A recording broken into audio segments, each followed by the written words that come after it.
As expected, the oval of the season most definitely did shake up things in the championship. With the DNF clash suffered, he now has his 2 drops tally to 0, and with that the 5 points from the 21st position Okayama counts.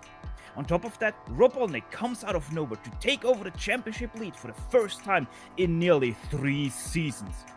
As we head back to road courses of the season, with 4 rounds to go starting today, the bets are wide open on who will take home the trophy for the 2020 Season 3 Championship. So buckle up, get some popcorn and join us today as we're ready to watch round 10 of the Grand Prix Legend Series live on the global SimRacing channel via the iRacing eSports Network. Speaking to you from the press box up high, Stefan Schlacher alongside Ryan Walker. Turning the knobs and pushing buttons behind the scenes are director Sean Crackers Ambrose, and he's using cameras provided by the great Dougie Beard. Home of the Alabama Grand Prix, the Barber Motorsports Park is set in stone, fixture every year for the IndyCar Championship. To really show you what this track is all about, let's head tarmac side for the GSRC track guide.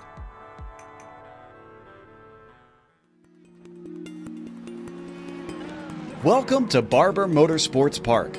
Located just east of Birmingham, Alabama, this is one of the newer circuits in American road racing. The track was built in 2003 by George Barber to go along with his Barber Vintage Motorsports Museum, which can be seen appropriately from Museum Corner on the track.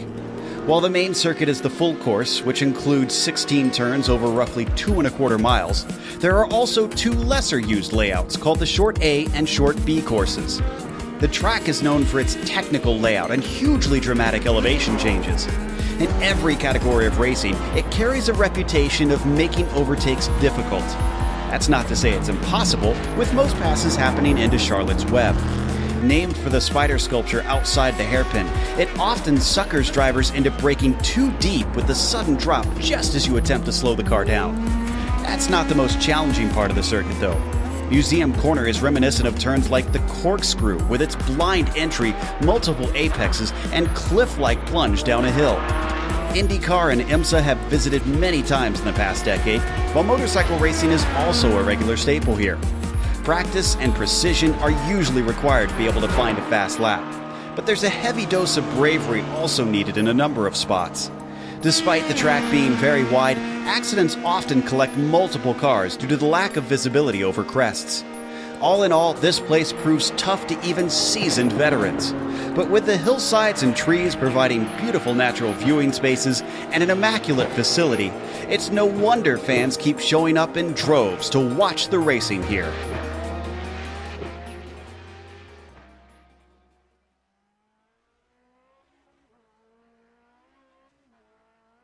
The Great Joe Peak talking you a lap around the Alabama track here. And by the way, are you looking to take advantage of GSRC's over 1 million global monthly impressions? From official series sponsorships to commercial placements, we have advertising options customizable to suit your company's needs. Follow the link in the description to learn more. Learning more is all about what we're here at GSRC. So Ryan, why don't you take us over the track details? Yeah, it's a fantastic track. It's one of my favourites on the iRacing service. And the track is located to Leeds in Alabama, and it's 2.38 miles in length for 3.83 kilometres if you prefer to use that. And a bit of history about the track as well. It's hosted the Grand Am, it's hosted the Porsche Track Experience Day, and also Moto America, and also at the moment it's hosted the IndyCar Grand Prix of Alabama. So it's got a bit of history when it comes to real life racing, and today it will be host to round 10 of the Grand Prix Legends series. Yeah, sure is going to be interesting here today. This track always a little bit like a Marmite. Either you hate it or you love it. I haven't met anyone that is in between for this track. Speaking about in between, let's have a look at the championship standings for the F1 Drivers' Championship. And there we can see what I already talked about in the pre-show. Rob Olenek, first place, has taken over. He came into the last round 4th place, so he really made his round count. He's now sitting at 291 points, 13 ahead of Mick Kletch. Then we have the Italian Nicola Cocci, 261 to his name, with the Norwegian Ovid Trengri to 55. And the gap continues to widen between himself and 5th place Peter Mikus, who is already a whopping 63 points behind Rob Olenek. That's more than you get for a win in this series. Ryan, the margin is also starting to really get big in the F2 Championship. Yeah, the F2 Championship is currently being led by Finland's Antti Kerinen, who's basically led the F2 Championship for pretty much the whole season, and it's starting to increase that gap. So it's basically a battle for best of the rest in second place for David Rossi at the moment, and then Pekka Risto from Finland rounds out the top 3, and then Andreng and Colin Bentley have fallen pretty much far back, are out in contention, or as it stands, for 2nd and 3rd place in the championship. But you never know, with still 2 or 3 rounds left in the season, it's still all to play for.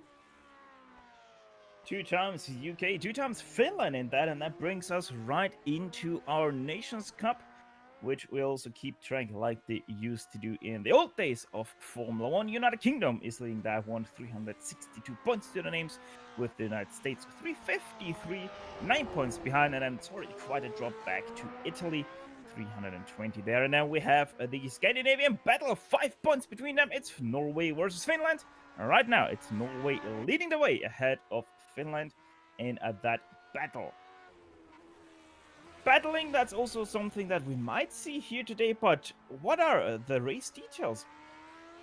So the race details for today, for anyone that's new to the series or tuning in for the first time, this is round 10 of the 13-round season, and the race length for today at Barber will be 25 laps, and the setup type, as always, is open, so you're free to make any changes.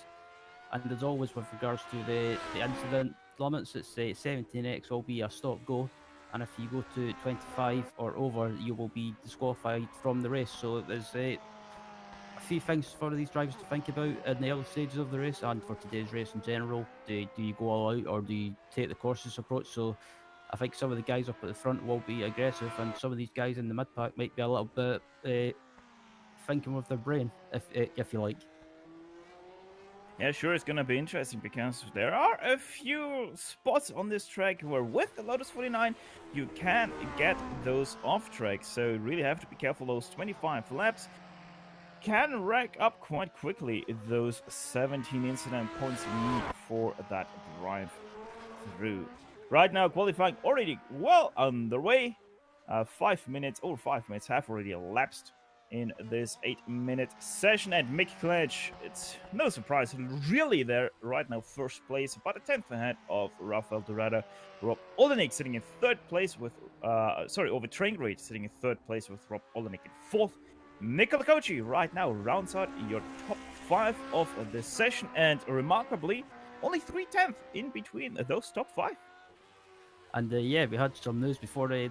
Mick Claridge has been struggling with technical issues. His PC's been locking up from time to time that he mentioned, and he said that the likes of Rafael Dorado might struggle because apparently he was overly slow, I think.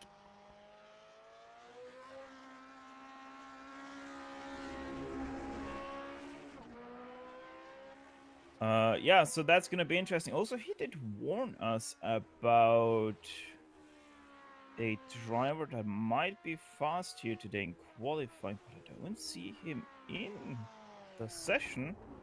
So it might seem that they did not want to race here today. Matthew Pilos was the driver he warned us about. I don't see him in the standings.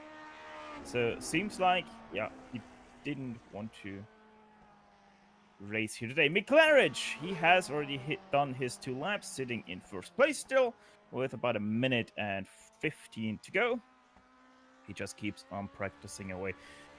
Let's actually have a look at the sky here today. It is partly cloudy around 22 degrees Celsius, 42 on the track, with winds pretty much not existing from the north.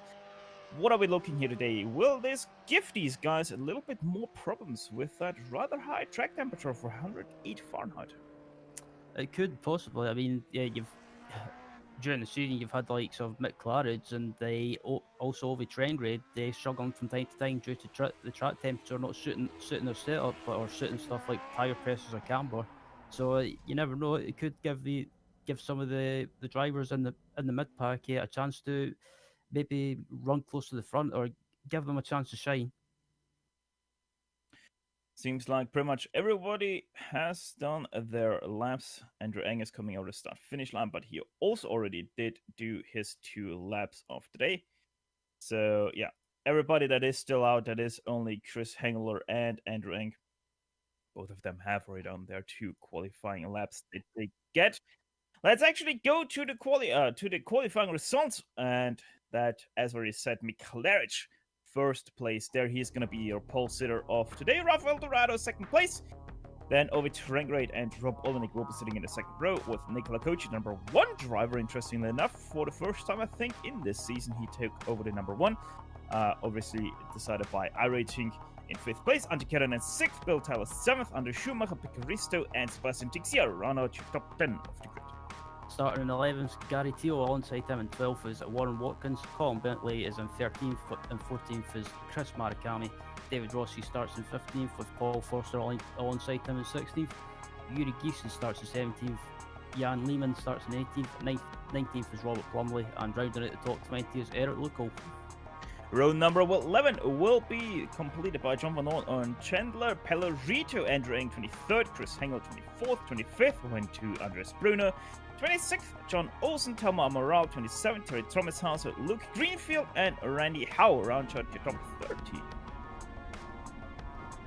And starting in 31st, you've got Anthony Abrofa, and then 32nd, Lois Olson, Dave Cohen, and 33rd, 34th is Robert Abrofa, 35th is Scott Dawkins, and rounding out the grid in 36 is Robert Reynolds.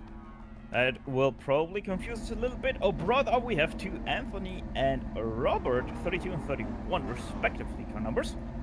So that is going to be very interesting. If you want to keep up to date with your most favorite driver here today, GSRC.TV rather, is your place to go, because that is our live timing and scoring page where you can see all the updated data from your drivers. I think we have pretty much everybody on the grid now. Might be missing still one more driver. That would be Andre Schumacher, 8th place on the grid. Still has 6 seconds to come on the grid. There he is.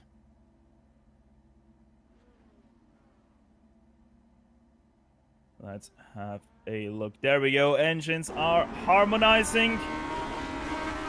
And the green flag is out. And we're go Rafael Dorado with a great start, but even better from Rob Olenek. Look at that, nearly already attacking the first row. He will take over 3rd place around the outside of turn 1 of Overtrengrid, but Overtrengrid says no to that. Tries to come around the outside of the carousel there, but he has to give up the ghost now out of it for turn number 3 for the very first time over the hilltop. Seems like everybody is okay to go so far as they go into the hairpin for the very first time. Yep, into the hairpin, and everyone seems to be going through the hairpin line of, not line of stern, but going through it cleanly. And at the moment, Claridge is in the lead at the moment, but Rafael Dorado and Overtrengrid are not too far behind, and has come through the downhill section. It looks like everyone is still in one piece, thankfully. It does seem like that nobody actually had to retire yet their car back to the pit lane. So very good start, a very cautious start, I would nearly say, by everybody, knowing how hard this car can be on cold tires over those crests. This is one of the most difficult turns here, number 13 tunnel turn, as it's also called. Seems like also everybody was able to nicely go through there. Oh, Luke Greenfield actually already had to retire, so we have our first DNF of today. Has come across the line to complete the first lap, and it's still Claridge in the lead from Dorado, from Rob Olenek up in 3rd now, and it picks up that place from Overtrengrid. And as they come round the long right-hander onto the back section, heading up to the hairpin, and Mick Claridge still in the lead, but keeping him honest in 2nd place is Rafael Dorado. He's looking a little bit to the left side there, making himself noted to Mick Claridge. Yeah, one thing he already did tell us, Mick Claridge, is that he is expecting Rafael Dorado to start struggling a little bit down the road in this race, as he likes to go a little bit higher on the tire pressures than you would normally see, because that just helps his driving style. But the thing with that is he starts to overheat his tires and then can't keep up that performance level anymore, and thus starts to drop back a little bit. So let's see how that's going to play out for Dorado in the latter stages of this race. Right on board, Dorado coming into the final couple of corners now, and he closes right up on the Claridge under braking. And I have to say, Dorado for me has been pretty much the most improved driver this season with this car. He's basically kept his head down, got on with it, and just worked hard, and he's been rewarded with a really good form towards the end of the season. Rafael Dorado getting helped by Tristan Chalina. GSRC's own Tristan Chalina is also part of the Coca-Cola eNASCAR series, which for the very first time went to the Daytona Road Course this, I think it was Tuesday they had the race. Let's have a look a little bit further back. Rob Olenek versus Overtrengrid. They have already broken away a little bit by Nicola Cocci. I just realized there's about 1.5 second gap back to the Italian already. Yeah, these top 4 guys up at the front have just managed to slowly break away from the Cocci, like you mentioned, and someone's walking in the background. Rob Olenek! It's your championship leader, hard into the wall. Out of the S's, he loses his car. That was, I think, over the curbs run. Yeah, we're just looking at the replay now, and it seems it's through this. It just looks like he took that left side curb and it unsettled the car, and that can punish you if you take too much of that left or the right curb. It just makes the car unstable, and unfortunately, Rob Olenek found that out.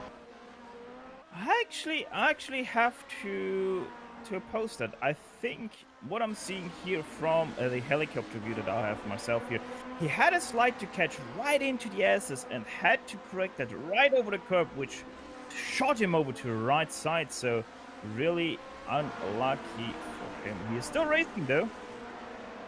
So he was really, really lucky there then with all of that.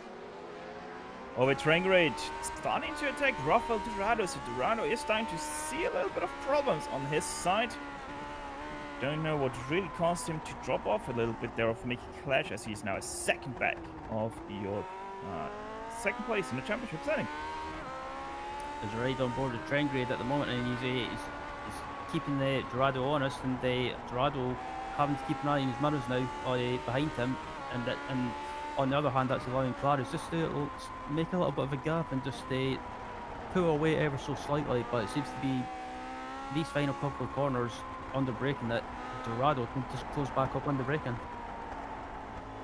We also have a really great battle for P number 11. It's quite a big car pack, as you can see. Warren Watkins just made a mistake and drops 12 to 14th, runs into the back of David Rossi. That really slows everybody up. Everybody has to go everywhere to avoid a little bit much more of an incident. Now there's also spinning someone right on the apex of the second last turn. It's number 12.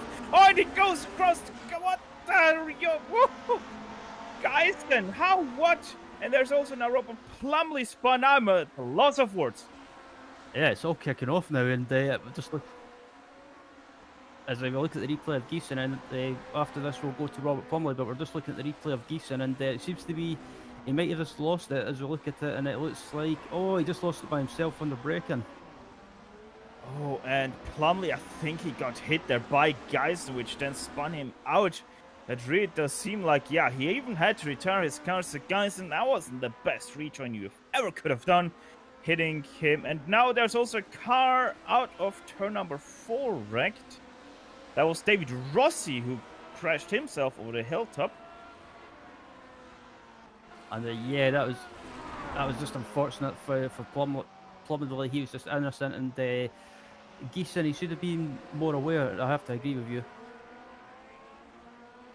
And he is pretty much now at the head of a battle pack once again. No, actually, there was a little bit of a break now in behind, but yeah. He's trying to get back that position, but up to the front of the field we go. It's still Mickey Clash, about a second. He continues to be ahead of Rafael Dorado. So, yeah, Rafael, he can keep the pace of Mickey Clash, but it seems like he's not as steady right now as the UKNR driver. Yeah, Mick seems to have just seems to be better when it comes to consistency, and Dorado, he's consistent, but he's not. He doesn't seem to be able to match Clarence. But on the other hand, Dorado's having to keep an eye behind him on OV train grade as well. So it's kind of he's having to multitask. A little bit further back, we have the battle for P number 5. That's Bill Tyler, Anders Schumacher, and Antti Kerinen. 3 cars fighting for the last step inside top 5. And you can see how they all approach the S is a little bit differently. Bill Tyler very aggressive over those curbs, while Antti Kerinen in the back not as aggressive over them, likes to take the smooth route. Yeah, I was just watching Kerinen as well. He seems to be a lot more smoother. He seems to drive round in, and at the moment he's doing a good job at the moment, and the currently leading the F2 championship, so he has to think about that as well. He doesn't want to do anything too silly or try and make any silly moves. Just has to think of the long game and just pick up whatever points he can get. Should be very interesting. Turn number 2, 3, and 4 now coming up, and let's have a look here at how these guys managed that hilltop. It's such a weird section of this track because it's quite a sharp break from uphill to the flat top, and Antti Kerinen quite a safe there on the brakes. Yeah, that was a beautiful save, and great Finnish car control, as the Finns are known for, and it came in handy on that occasion, and they managed to hold it.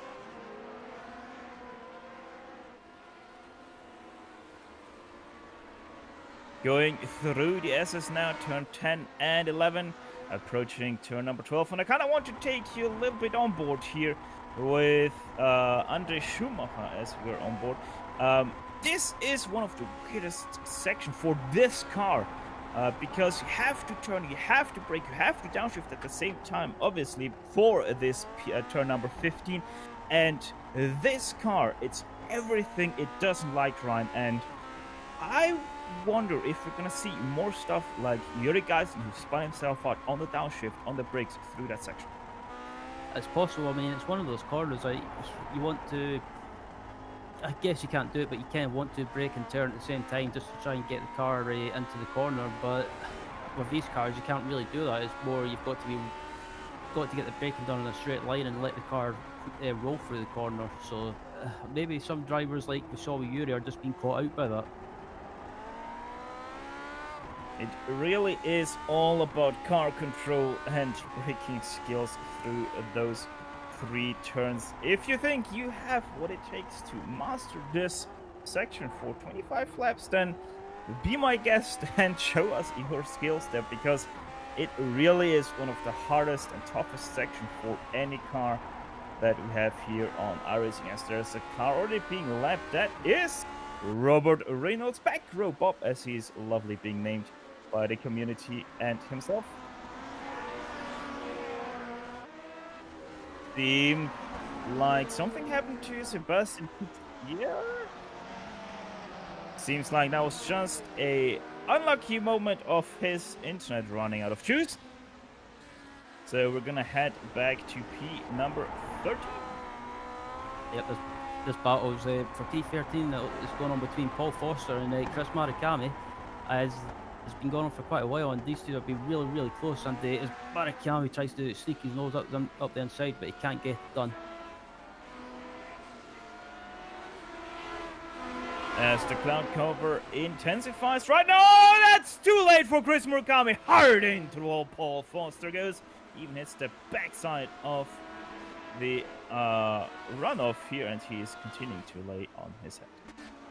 As I look at the replay now of the incident between Foster and Marikami, I think it's probably just going to be Marikami being caught out under braking and just braking too late, and he just tagged the back of Paul Foster and sent him into the wall. And unfortunately, that was it's just one of those things. I mean, it's easily done around here because of sometimes the speed difference, but unlucky for Paul Foster. But Marikami, it's no consolation, but he manages to keep going. IndyCar has pushed to pass. That was rather a punt to pass there. Unlucky moment for both of them. Obviously not what Murakami wanted out of that. Going up once again to the battle for P number 5. Bill Taylor starting to really struggle as Cadenet, same thing for him. He really dropped off at that 2-car battle now for 5th place. Andre Schumacher looking rather decisive for that P number 5 breakaway. Yeah, Andre having a great race as well, and they get right behind the rear end of Bill Tyler, and Andre Schumacher has been one of those drivers. I think he's new to the series, but I'm more than happy to as Schumacher just outbreaks himself ever so slightly. I thought he's gonna go for the gravel trap there, but he managed to stop it in time to still stay on the tarmac. Didn't even really lose that much time there either, Ryan. And I think that really shows how this hairpin works because of its wide exit. Yeah, I mean, if you run wide ever so slightly, if you run wide, you can square the corner off and get a great run. So Andre didn't lose too much time, and again, he's close right back up to the rear end of Bill Tyler. Yeah, it really shows you how much Bill Taylor is struggling right now. Andre Schumacher, keep it all together under yourself, or you're not going to be able to take away that 5th place. But yeah, Bill Taylor's struggling really hard right now with his tires, with the grip that the car can give him. And it seems to be only a matter of time until Schumacher gets past Tyler for that 5th place. As I think back up at the front as well, it looks like Dorado and the Trengrade are still close together, I think, ever so slightly. 1.8 1.8 seconds the difference is between Trengrid and Dorado. So I would even say that these guys are starting to stretch out a little bit. Yeah, I can see it, but a 500th of a second. Trengrid won slower last lap than Dorado. And even the front is starting to stretch out a little bit. Mikulaj now about 1.8 seconds ahead of Dorado. So it seems like Dorado is starting to run into the wall with his higher pressures. Looking back at P number 8, that's Gary Teal versus Colin Bentley. And also Sebastian Tixier not far behind. This might even be a matter of time, and there we go. Sebastian Tixier gets led past by Colin Bentley. So Colin Bentley knows that that wasn't something worth fighting for. Yeah, I think Bentley just realised that Tixier's quicker on pace, and he's just looking at Tixier now. He's just pulled away from Bentley, and I think the next car up ahead of him is Gary Teal. So I think Tixier is just Tixier just misses apex ever so slightly, but manages to square it back up and keep it in the right direction. But oh, Janne Lehmann with a big mistake. That is turn number 12, turn number 11 actually. Just happened a few moments ago.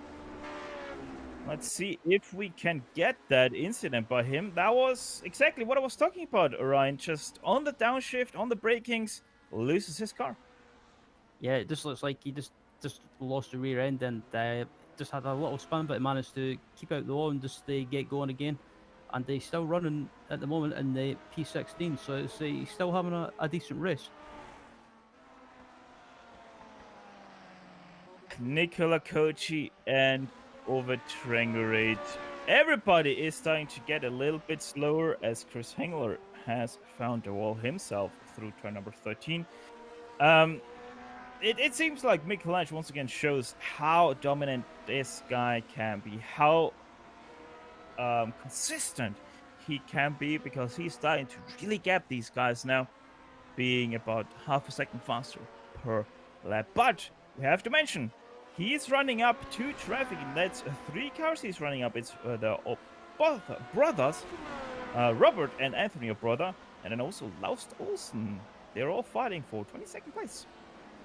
Yep, so Mick has to be careful when they're coming up to this tricky chicane in the last sector, and Mick just has to be careful he doesn't catch him in the wrong place. And I think he shouldn't have, or hopefully he shouldn't have too much issues getting by these back markers.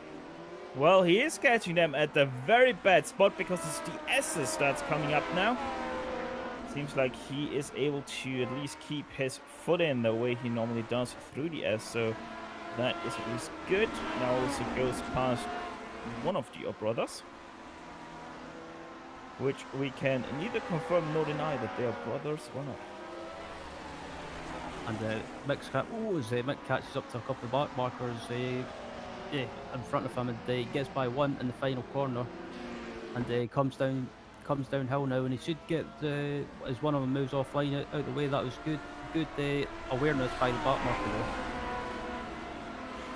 One more to go for Mikulaj. That is Randy Howe, and also he knows how to stay away from your race leader. Rafael Dorado and Over Trengrid making their way past them now as well, and Over Trengrid has caught up to Rafael Dorado because of the back markers. The gap now only 4/10. Yep, and it's come down to the hairpin, and it's Dorado is under pressure from Ovi and out, and it looks like Ovi's possibly got a great run, but they've got a back marker in front of them who thankfully stays offline and lets him through before the chicane. Oh, it's Trengrid really hard into the corkscrew, able to somehow stop his car.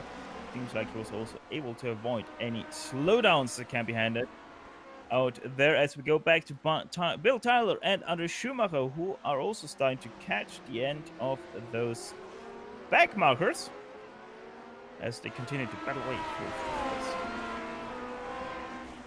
And yep, it's come up uphill through the fast left and fast right.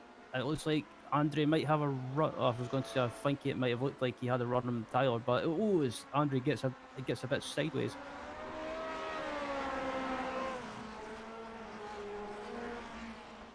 Seems like Tyler has started to drive a little bit like over train grade, always likes to hang his bag out.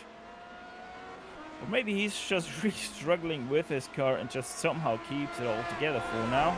I guess we have to find out what is true for Bill Tyler in this moment.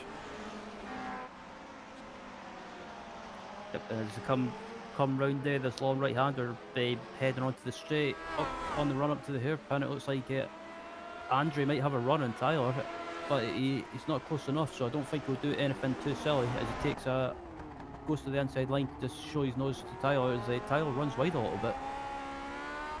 Yeah, and the interesting thing is that we can somewhat see in behind Andre Schumacher there. That's the yellow car of Kerinen. We're starting to gain back his form, and he's starting to catch up to these guys again, as he's now pretty much firmly set on the back of Andre Schumacher, just half a second back from him. So they had lost him at one point, but seems like Bill Tyler is starting to struggle so much that even Antti Kerinen is now able to catch up to him, and somehow was able to catch that slide. Yeah, oh, there's a big mistake from Schumacher. Now has to go to the grass there a little bit through 12 and 13, but also he is able to keep it all together.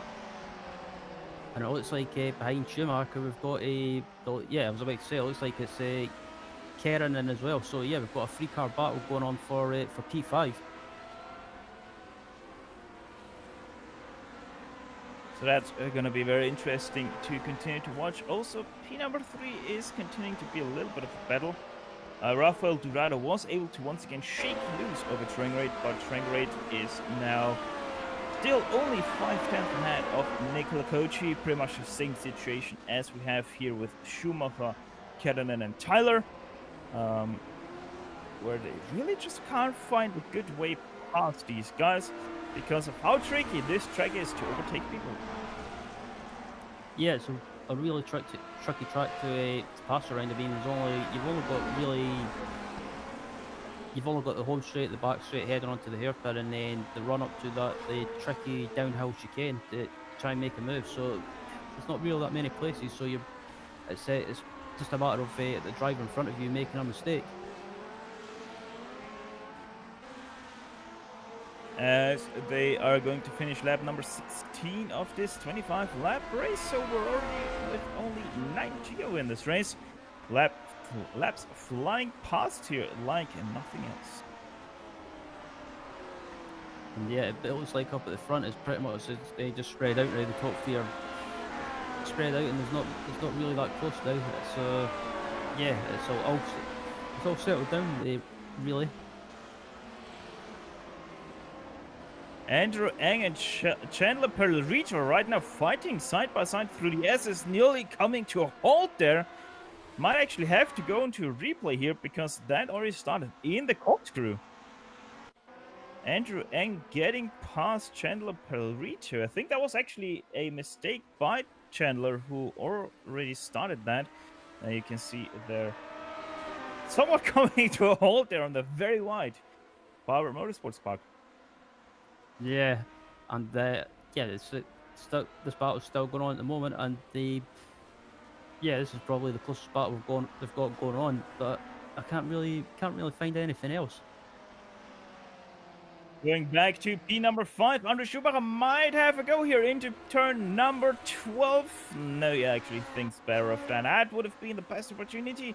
It all started because of the brothers holding Tyler a little bit up through the corkscrew. And then look at this! Oh, that's a touch! Contact. Net code between the two. Bill Tyler spins out, loses 2 positions.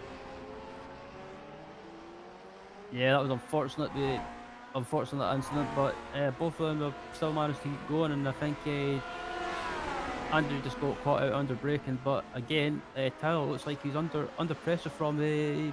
I was about to say, is that Tixier? I think Tixier's a little bit far back. Is it? Yeah. Andre Schumacher just very unlucky with that netcode, but I'm pretty sure he would have hit him anyway. Over train rate, he once again caught back to the back of Rafael Dorado. So Dorado finds himself once again under pressure. little bit of an up and down between those two. Track loses, and then Dorado loses his advantage once again because of lapped cars. But at least he really didn't bring Nicola Coach with him. He is close, yes, but not in striking distance. There's a ride on board Rovovi heading down the home straight, and one of the back marker in front of them gets out of the way. And Trengrade again is closed right. Oh, it's Trengrade! Oh, he gets straight in turn one. Oof, holy moly. That was Rob Olnig to the inside there of turn number 1 behind him. Nearly gets run into by Nicola Coach then as well. As we're gonna show you that once again. Look at that. Catches the slide, and then yeah, that could have ended much different for Robbo and Nicola Coach. Absolutely, and Olnig spun again. We had reports that Rob Olnig really struggling here at this track all week long already. Once again shows the 18th place and continues to struggle away. Going back up to P number 3 though, lap number 19, so not too much more left here to go. Only 6 laps after the Costa start finish line. And look at that, once again a slide from over Track that gives the inside to Nicola Coach. They nearly touch, somehow being avoided twice by Nicola Coach. Well, I'm not even racing about that. It just made me take a big deep breath, and the Italian wants that 3rd place, and look at how aggressive he's starting to be. Nearly goes on the grass once again, braking because he swerves to the left, to the inside to make himself once again noted to over Terrangerate as they once again get caught up to a backmarker. Thomas Hauser is going to be the car to be lapped here. He's going to stay to the left side. Both of them head to the right.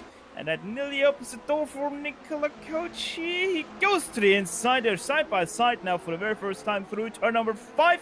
A little bit of a bad exit for both of them. Can't find the traction over the bumpy section here over the hill. As Nicola Coach has the nose ahead, and he is going into the corkscrew, sliding around. Ooh. Both of them somehow once again avoid an incident, and Ovid Ringray takes back P number 3.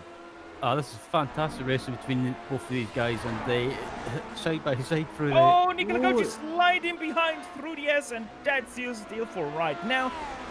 Gap opens up immediately to over 1 second.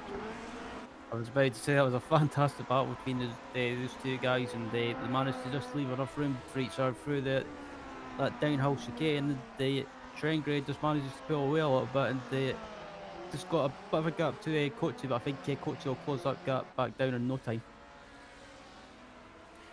Yeah, Nicola Coach, both of them are starting to struggle a little bit with their tires, which is a little bit surprising because the track temperature hasn't changed because of the cloud cover we had through the middle section of this race. Still is sitting at 107 Fahrenheit, so it is only 1 degree Fahrenheit down from what we started.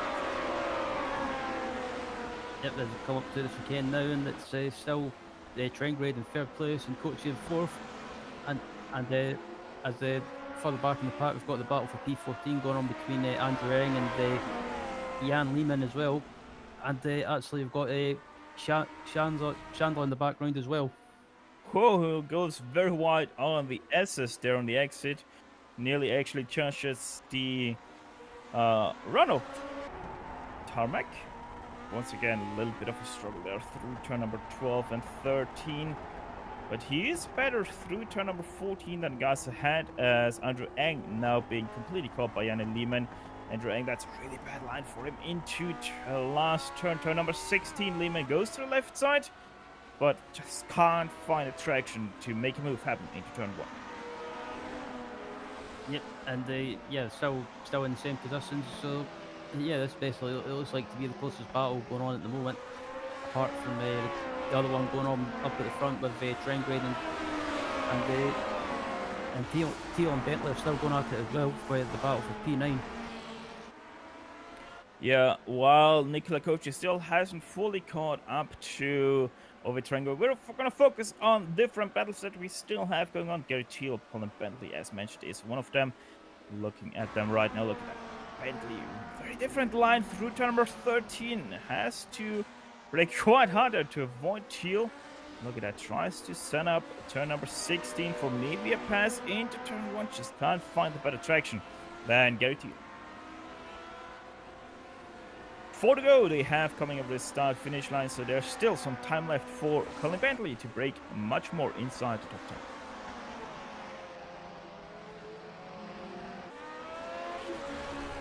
10. In behind them, your Geisen tries to also get past Luke, who they are fighting for number 11. As there is a mistake by Luke, Geisen has to back out of it because Luke nearly comes back onto the racing line. So that's also starting to kick off now.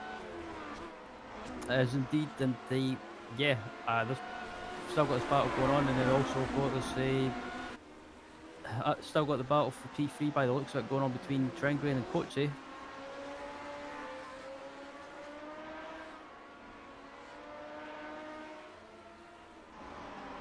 There we have them P number 3 over Trengren versus Nicola Kochi. But 6/10 still between those two.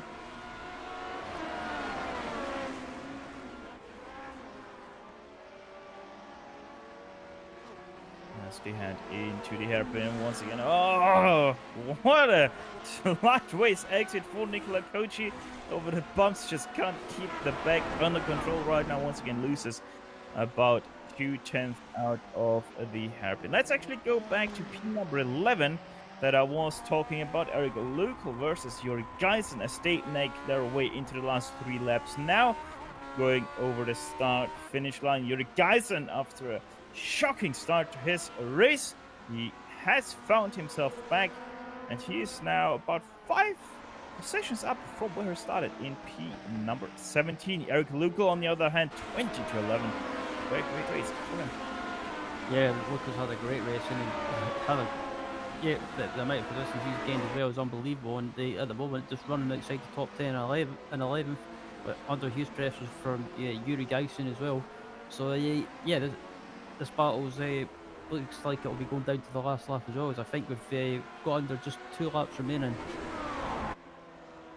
Yuri Geisen tries to go to the inside there after Luke makes a mistake into the corkscrew, but just not happening. And he also gets bogged down by him. Just can't go accelerating as early as he would have wanted to. So there's nothing happening into the S. As they continue to fight away for P and number 11, one of the closest battle we have right now on the track. So for right now, we're going to stay right here while Nick Fletch still continues to lead away this race, 5 seconds ahead of Rafael Durado. It was Luco and Geisen coming around the final couple of corners as well, and just looking at them as well, watching Yuri is on board, just how much curve he can take as well. It's just unbelievable. There is a lap car right ahead of them. That's Anthony O'Brother, as he might be a deciding factor in this battle. Look at that, Yuri Geisen way too late into the carousel, slides well past the apex. He would have had a little bit of a chance there on Eric Luco, but not like that, as they actually get up to P number 10. So they're now fighting for the end of the top 10, and there's the mistake from Luco. Yuri Geisen goes past as we switch to Mick Fletch, who is already in the last lap. As they look at it playing out and they're heading up to the chicane, and it looks like Luco's pretty much far enough ahead that he's not under threat from Yuri, and Luco just caught the grass on the entry on the outside and just unfortunately spun around, and that gifted the position to Yuri. As Mick Fletch already continues into the corkscrew, he now gets past Janet Lehmann, so we only have 12 cars now on the lead lap. Through the S as he goes for the very last time, as now Andre Schumacher has also retired his car from this race. Through turn number 11 and 12 for the last time. The tunnel turn number 13 makes that hump happen very easily. Just 2 more corners to go, and Mick Fletch glides to the next victory in his quest for glory. Mick Fletch, give it up for your winner of round number 10 here from Barber Motorsports Park. and come across the line to complete the podium as well. It'll be Rafael Dorado and Ove Trengrade as well. So, yep, that was a pretty good race. As the battle between Teal and Bentley is coming up to the final couple of corners, and it looks like at the moment Teal. Yeah, Colin Bentley just had a mistake through the corkscrew that opened up the gap to over a second between those two. Only lap cars are gonna have an impact here. They're actually running up to Laust Olsen, which slows down Gary Teal, so we might see a chance here for Bentley if Teal isn't careful, but no, seems like that's gonna be settled well before the start-finish line. So with that, the last few cars are gonna trundle over the start-finish line, and we're quickly gonna step away for just a few moments to take a breather, but don't you worry, we're gonna be back with the post-race show where we will run you down the unofficial finishing order, talk to some of the drivers, and close an event for race, so don't step away too far as GSRC. We'll be back after these messages.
We welcome you back to the Grand Prix Legends post-race show, streaming to your home on the global SimRacing channel via the iRacing eSports network.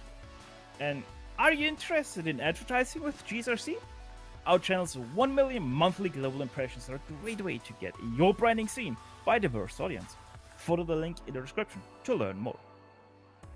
And as always, learning more is also what we're about here at GSRC, so let's learn more about the final race results of today. Mick Gledge won it all by quite a comfortable margin, 5.4 seconds over Rafael Dorado, 7.9 seconds over Trengrade, so 8 seconds covered our top 3 here, which also they didn't change positions at all. They came home like they started 1, 2, 3. First position changed Nicola Gocci from 5th up to 4th. Antti Kärönen 5th place, Sebastian Tixia gains 4 to finish in 6th place, while Bill Teller stayed where he started in 7th. Gary Teal 8th place, Colin Bentley finished in 9th, and a great Jori Geisen recovery sees him finishing inside the top 10. Finished in 11th was Chris Marikami, Eric Lukol finished in 12th, with Jan Lehmann finished in 13th, Andrew finished in 14th, with Chandler Pellerito finishing in 15th, 16th was Telma Amaral, Tafe Cohen in 17th, Rob Olnick 18th, 19th was John Olsen, and rounding out the 20th was Laust Olsen. Lots of cars have been lapped 13 and down. They have all been lapped at least once. Randy Howe, 21st, 22nd went to a brother, and the second brother, Anthony, he finished in 23rd. So on the first outing, top 30 positions actually. So very good job by them. Chris Hengel, 24th, and Andre Schumacher, the first car that has been wrecked down 3 laps down. Robert Reynolds, he finished 3 laps down. John Van Dorn, 27th. 28th went to Warren Watkins, 29th to Trey Thomas House. Pecaristo finished 30th and 31st down. All retirees. You're going to see them on your screens right now while we talk to the first driver here today. And it's the first driver to finish. It's Mick the Rich Claridge. Never really challenged is what I would describe that win here.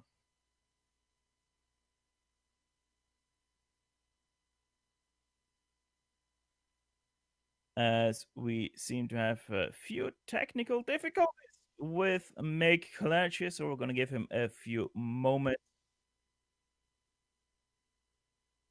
Let's see if he can figure out his microphone right now. Mick, you got a copy? Seems like we right now don't have a copy with him, so we're going to switch him out for Rafael Dorado. Rafael, second place finish. You showed a very great pace in the first few opening laps of this race, but then started to slowly drop away. Just didn't have it in the tires, it seemed like. Hey, yeah, it was a great race. I don't think I started to fall away. I think Mick actually started to drive faster, or maybe he was not so good in the first few laps. And this Mick guy, I mean, it's funny because I was close to him on Thursday. I managed to finish just 2 seconds behind him, and I thought I had the pace to fight with him today. But I think he plays some psychological games with us sometimes. You know, he lets me finish very close to him on Thursday, so I think I have a shot. And then on the Saturday race, he goes full gas. He shows his true pace, and I have no chance. Well, sure was rather interesting to see you try to challenge for that first place. At some points in the race, you actually came under pressure from over train grade, but you always were able to then drive away again. How much of a part did the lap cars play in that quest? Because it seemed like you did have some troubles with them. Yeah, I was careful around the lap cars because I knew I had more pace than Ove. So even if he managed to get close to me, I knew I could pull a gap again. And I didn't think it was worth risking some crazy maneuver against a back marker because it's always very dangerous, the difference in speed. Also, I would like to take this opportunity to give a huge thank you to all the back markers because they did an excellent job of leaving room for us to pass. Last but not least, give us a quick outlook at Lamrock Park. I never driven Lamrock Park. If you can believe that, it's one of the most popular tracks in iRacing, but it's just one of those tracks that for some reason I never driven in, so it's going to be a challenge for me for sure. That most definitely, especially with the jump that you're going to be experiencing through turn number 4. Rafael, congrats on your second place once again, and good luck practicing for Lamrock Park. Thank you very much, guys. Thanks for the broadcast. Rafael Dorado, your second place finisher here today, 5.4 seconds behind Mick Claridge. Next up, it's Nicola Cochi with Ryan Walker. Yeah, Nicola finishing in 14th after a fantastic battle of overtrain grade for third place in the closing stage of the race. And Nicola, how was that race from your perspective, and what did you think of Barber and the Lotus 49?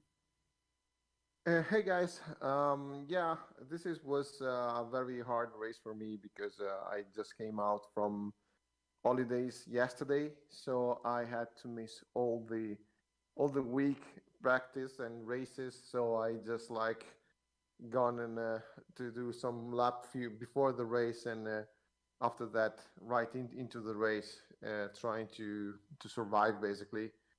I think I had some pace to challenge over, and it happened. It kind of happened during the race, but I realized very soon that I was leaving a lot of time in a few corners, like the chicane, the fast chicane, like in the middle of the track. That chicane.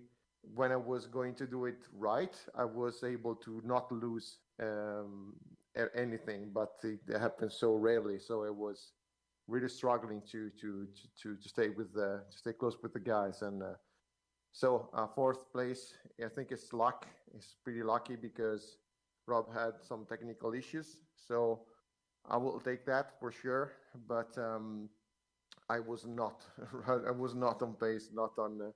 I was not like trained for this race because I almost lost a little bit of touch, spending all these days without driving, and that's really affected me in many ways. So I think I like the combo track car. This one Barber with Lotus 49, but I don't think I had any complaint about it because it's very like a roller coaster. I like the roller coaster kind of track, so it's fun. And I can't remember how Lime Rock is made, so I maybe I anticipate you about the question. So I had no idea about that, but I think that in the next few races, I will be able to be like on top, and on top I mean on top of my time that I can dedicate to practice and stuff like that. So I will be at home, and I will have some times to practice, and hopefully I will. Good stuff. And before we let you go, is there anyone you want to thank? I think he actually did press the wrong button, as it seems like, as he already left the booth here a little bit prematurely. But we now hopefully have a copy with Mick Clarge. Do we have one? Hi, can you hear me? Yes, we can. Sorry, guys. Sorry. Mick, 5.4 seconds ahead of Rafael Tirado. It really didn't seem like he ever was any trouble to you. He was at the start. He was pretty quick at the start there. I was wondering if he'd changed tyre pressures from Thursday's race, because he suffered a bit on Thursday. He sort of, I think he overheated the tyres about second half of the race, and then I got to gap that race as well.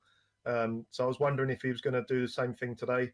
I think he might have done, or, in comparison to me anyway, with what tyres I was using. So maybe that was it. There was a lot of traffic as well. He got held up. I know he got held up. That was the main reason there was such a gap there. But yeah, no, Rafa's he's getting sorted. He's getting quick in this car. Yeah, very much so. I want to talk a little bit with you about the next race, Lime Rock Park. We're gonna go to the legacy version of it. How much practice will the uphill have to take for you for the field to master that very tricky jump? Yeah, to be honest with you, it doesn't take that long really there. You can't really go that fast through that corner before it, the right-hander before it. It's a lot easier than the Flugplatz at Nürburgring, put it that way. You just have to feather the throttle, and she'll normally land pretty nicely on all four wheels, But yeah, you'll see some carnage there, I suppose. Well, it's going to be interesting because you now once again took over the championship lead, but with the DNF last race, you already have set your points tally that you have in the pocket to 0. That gonna play any role with your race strategies coming into the last 3 races? Not really. No, I say it all the time. We don't get to race this car that much, so every time you do race, you want to do as good as as well as you can. That's the way I see it. So having a good race and fighting for a lead, with anyone or whatever is happening, is much more important than a championship win for me in the car. You don't win any money for the championships in this car. Well, one can't change that. As always, Mick, thank you very much for talking to us. Congrats on your win here today, and good luck for next week. Yeah, thanks, Steph. Thanks, guys. Yeah, and with that, we sadly have to say goodbye once again. So as always, GSRC would like to thank everyone on the track today for a great show, and especially the Lotus 49 community for contracting with GSRC to broadcast it. Right now on your screen, you can see all of the companies that provide us with their great hard and software GSRC uses to deliver you the best possible show. Additional thanks goes to Chungalan to provide us with her great masterpieces. See the screen for how to get a hold of more of her great work. If you'd like to find out more about GSRC, please visit us at globalsimracingchannel.com. You can also find us on the social media platforms, Twitter with @GSRChannel, Facebook at facebook.com/globalsimracingchannel, or on Instagram at GSRC_RAM. All of the upcoming races for our other series are now sliding across your screen, so check them out and mark them down your calendar to not miss another second of exciting racing action. Finally, on behalf of the entire crew, Sean, Ryan, and Taki, I'd like to thank you all for tuning in as Mick Claridge to give it a victory here in virtual leagues. With that said, until next time, servus and sayonara, and as always, race clean, and we'll see you on the track.